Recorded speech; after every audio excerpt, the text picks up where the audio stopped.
ॾाढो परेशान कंदो हो सभिनी हिंदुअनि खे भई पंहिंजो धर्म मटायो उन्हनि जे मथां चङा अत्याचार कंदो हो उन्हनि जे मथां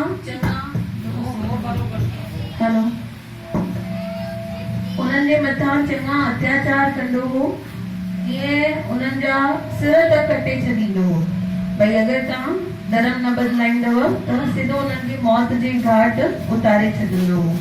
सभई सिंधी ॾाढो परेशान थी विया ऐं विश्वास रखी करे सभई गॾु वञी करे सिंधु नदीअ जे तट ते वेठा 40 ॾींहं उनमें ॿार ॿुढा सभु हुया उन्हनि अन्न ग्रहण न कयो 40 ॾींहं पाणी न पीतो सिर्फ़ पुकार कंदा रहिया दरियार शाह खे भई असांखे हिन मृख शाह जे ज़ुल्मनि मां बचायो त बराबरि ईअं थियो जीअं हाणे साम्हूं ॾिसो था पले ते वेठा आहिनि झूलेलाल भॻवान सेम उहे दर्शन ॾिनऊं भई मां अचां थो तव्हांजे शहर में ऐं अची करे मां तव्हां सभिनी खे हिन जे ज़ुल्मनि मां मृख शाह जे ज़ुल्मनि मां ॿाहिरि कढंदुसि बराबरि हुननि जो दर्शन थियो चंड वारे ॾींहुं थियो ऐं नदीअ जे भरिसां थियो इन करे हुननि जो नालो छा रखियो उदय चंद रखियो नालो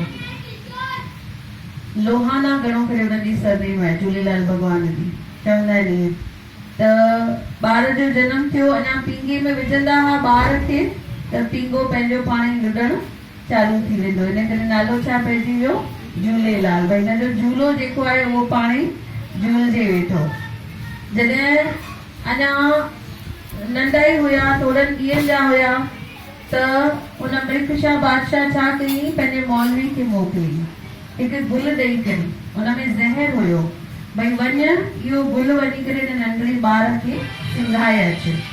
त जीअं अचे त हिन ॿार जे वेझो इहो नंढड़ो ॿार उनखे लत हणे थो झूले मां, ऐं इहो मौलवी वञी करे किथे परे किरी पए थो, ऐं उते झूलेलाल भॻवान उनखे अलॻि अलॻि दृश्य ॾेखारे थो कि कारी ॾाढ़ी ऐं घोड़े ते, चवंदा आहिनि न घोड़े ते चढ़ी आयो लाल, त उहो जवान इन्हनि जो रूप आहे झूलेलाल जो।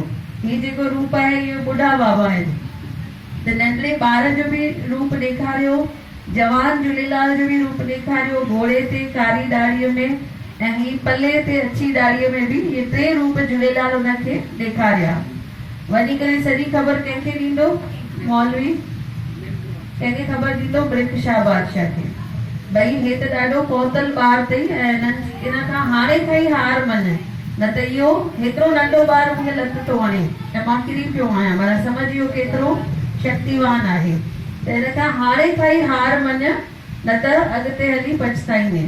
हीउ मिल्क चयसि थो मां नथो हिननि ॻाल्हियुनि में विश्वास कयां, पर राति जो जॾहिं सुम्हे थो मिल्क बादशाह, सपने में इहे सभु ॾिसे वेठो। सपने में ॾिसे थो नंढड़ो ॿार बीठो आहे, वरी ॾिठई घोड़े ते कारी ॾाढ़ीअ में जवान झूलेलाल आहे, वरी ॾिठई पल्ले ते अछी ॾाढ़ीअ में झूलेलाल भॻवान आहे।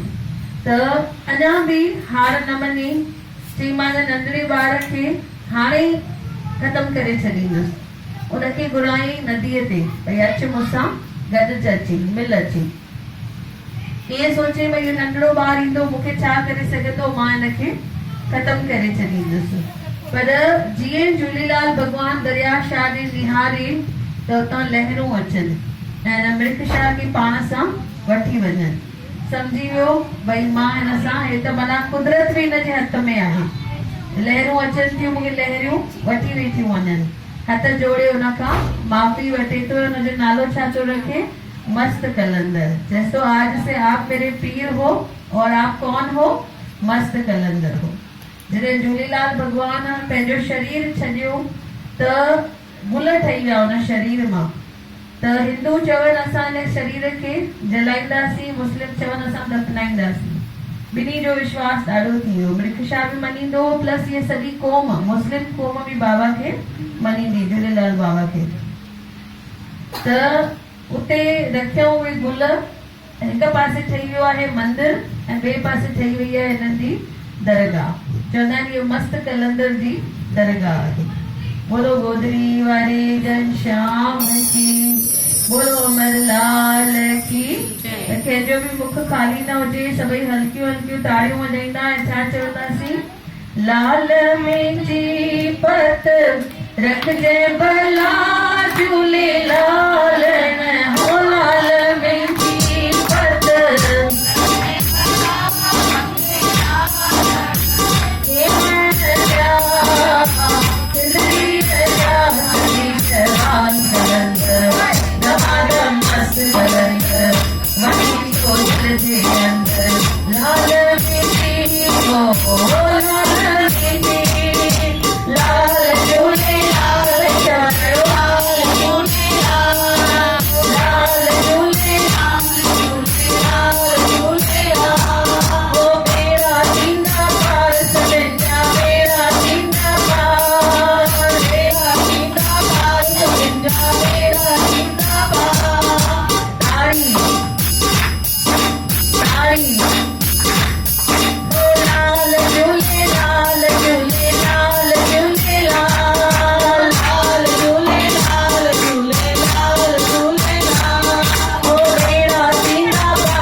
प्यारो शिष्य हूंदो हो जंहिंजो नालो हूंदो हो दनो।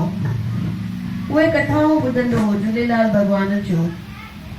झूलेलाल भॻवान ऐं कृष्ण भॻवान एक्चुअली ॾिसंदा त झूलेलाल भॻवान कृष्ण भॻवान जो ई रूप आहिनि। इन्हनि खे बि ॿ माताऊं हुयूं, कृष्ण भॻवान खे बि ॿ माताऊं हुयूं। इन्हनि जी बि जेका सॻी माउ हुई उहा गुज़ारे वई ऐं वरी पोइ सौतेली माउ आई हुई। त सौतेली माउ झूलेलाल भॻवान खे चवंदी हुई वञो वञी करे इहो विकिणी अचो, छा चवंदा आहियूं, चणा विकिणी अचो, छा चवंदा आहियूं, कोसा कुहर विकिणी अचो। इहे कुहर विकिणण वेंदो हो। जेके रस्ते में साधू महात्माऊं मिलंदा हुया उन्हनि खे उहे कुहर खाराईंदो हो। बाक़ी जेके अधु बचंदा हुआ थोरा विकिणी करे जेके लास्ट में थोरा बचंदा हुआ उहे दरिया शाह में विझी ईंदो हो। भई इन्हनि पशुअनि जेके आहिनि उते जेके पशु आहिनि नदीअ वारा उन्हनि खे बि कुझु खाधो मिले खाइण जे लाइ। उन मां थाल सॼो भरिजी वेंदो हो चांवरनि जो। उन ज़माने में ईअं हूंदो हो पैसा न हूंदा हुआ। भई कुझु विकिणियोसीं त मां चणा विकिणियो तव्हां मूंखे चांवर ॾिना, मां